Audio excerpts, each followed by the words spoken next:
Hello all. Another Bush presidency would be a disaster.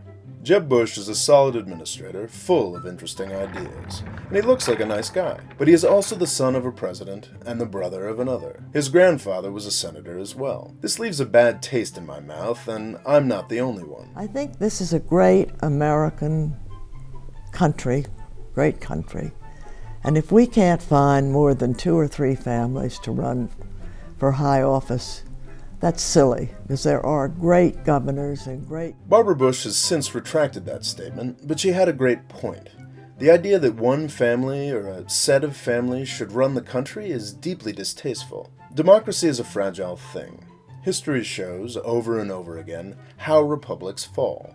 Creative energy, unleashed by representative government, allows families to rise. As the state gets more successful, so do the families. With outsized success comes power, which leads to more success and more power. These families find ways to keep that power to themselves, and democracies become oligarchies. Eventually, the closed system that results fails.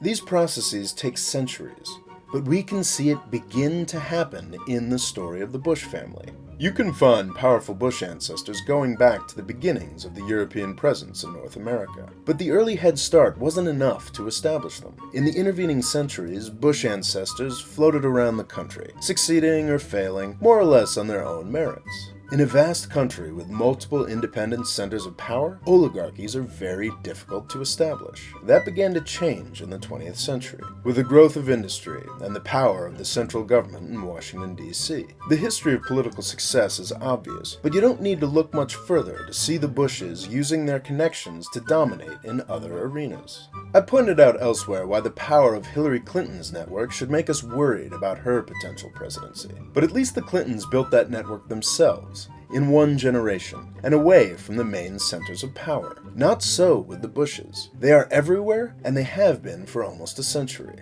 These people are just too powerful. Handing them the most prestigious job in the country for another 4 to 8 years would be another dangerous step towards oligarchy. Jeb Bush likes to point out that he is his own man. He was wealthy long before he was the governor of Florida. But are these really his accomplishments? His first job was for the bank of one of his father's political allies.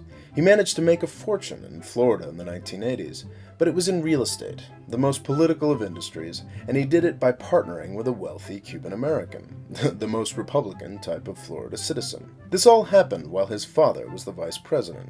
I don't begrudge the Bush family its success. Heck, I admire it. But Barbara Bush was right.